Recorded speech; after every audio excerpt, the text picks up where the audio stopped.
Assalamualaikum warahmatullahi wabarakatuh. Kami dari kelompok 3 yang beranggotakan Saya Rizky Ardiansyah. Saya Kalpur Amadeo. saya Wafik Wardato Herani. Saya Ivan Dolkes Pratama. Di sini kami akan membawakan materi tentang ekosistem buatan perkebunan. Selamat menyaksikan. Baik.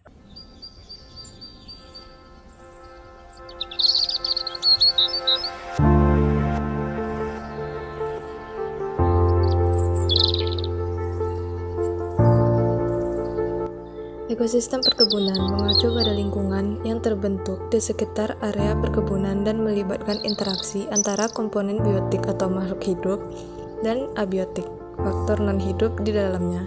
Ekosistem perkebunan mencakup tanaman yang ditanam, hewan yang hidup di sekitarnya, serta komponen lingkungan seperti tanah, air, iklim, dan faktor fisik lainnya.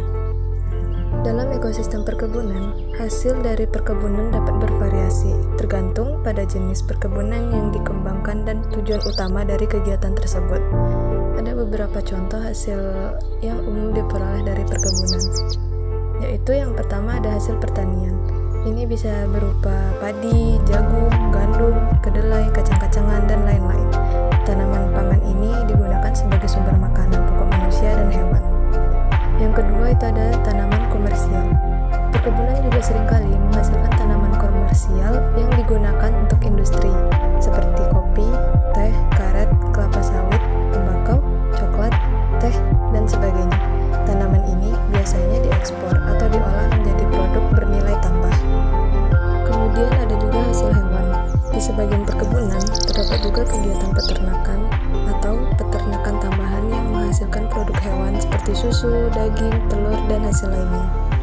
Nah, selain hasil utama di atas, perkebunan juga dapat memberikan manfaat lain seperti pekerjaan dan pendapatan bagi masyarakat lokal, pelestarian lingkungan melalui konservasi lahan dan hutan, pengendalian erosi, penyediaan sumber daya air, dan peningkatan kesejahteraan sosial ekonomi di wilayah sekitarnya. Selanjutnya ada hasil hutan. Beberapa perkebunan juga dapat menghasilkan hasil hutan seperti kayu, rotan, bambu, dan getah. Hasil hutan ini digunakan dalam industri pembuatan furnitur, konstruksi, kerajinan, dan berbagai produk lainnya. Walaupun ekosistem buatan perkebunan menghasilkan begitu banyak hasil produksi dan memberi manfaat yang bagus bagi warga, perkebunan juga memberi dampak negatif bagi area sekitar. Contohnya ialah yang pertama, degradasi tanah. Aktivitas perkebunan yang intensif seperti penggunaan pupuk dan pestisida yang berlebihan dapat menyebabkan degradasi tanah. Hal ini dapat mengurangi kesuburan tanah, mengganggu struktur tanah, dan meningkatkan risiko erosi. Upaya untuk mengatasi masalah ini termasuk penerapan praktik pertanian berkelanjutan, seperti penggunaan pupuk organik, rotasi tanaman, pengelolaan tanah yang baik, dan penanaman penutup tanah.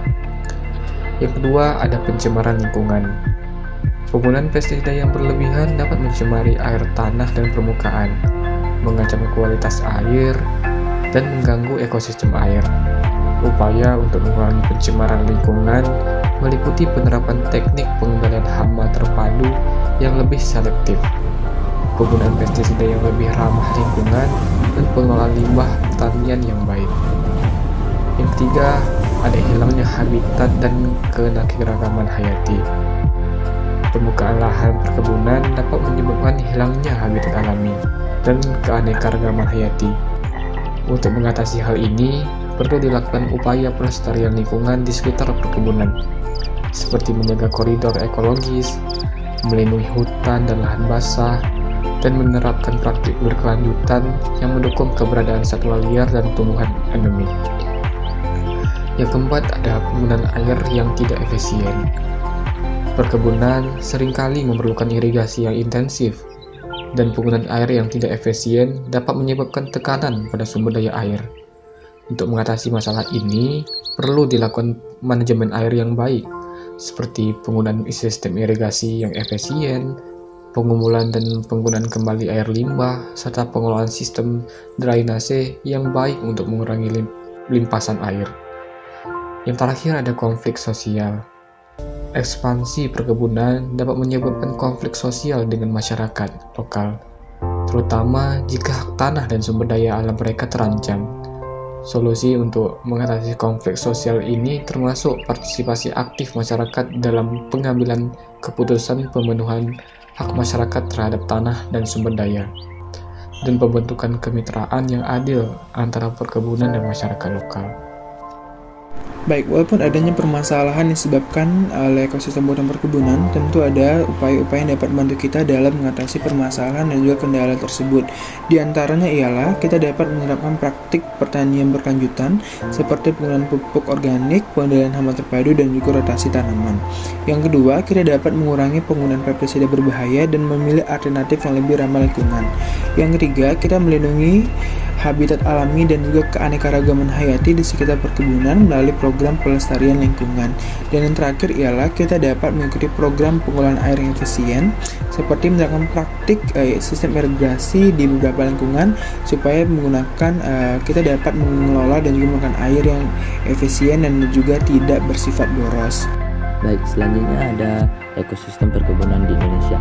Perkembangan ekosistem perkebunan di Indonesia telah mengalami peningkatan signifikan dalam beberapa dekade terakhir.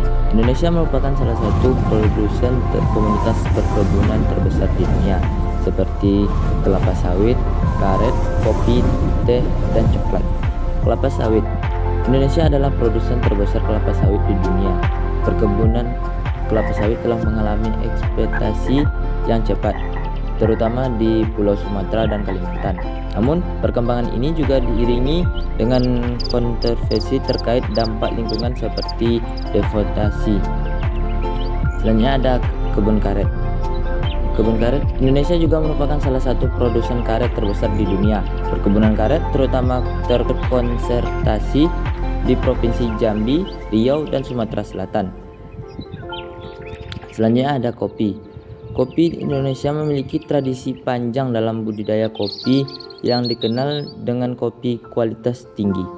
Perkebunan kopi terutama terdapat di daerah pegunungan seperti Aceh, Sumatera Utara, Jawa Barat, dan Sulawesi. Selanjutnya ada teh. Perkebunan teh juga memiliki peran penting dalam ekonomi Indonesia, terutama di seperti Jawa dan Sumatera Utara. Peningkatan teh organik dan teh berkelanjutan yang mendorong perkebunan teh untuk mengadopsi praktis pertanian.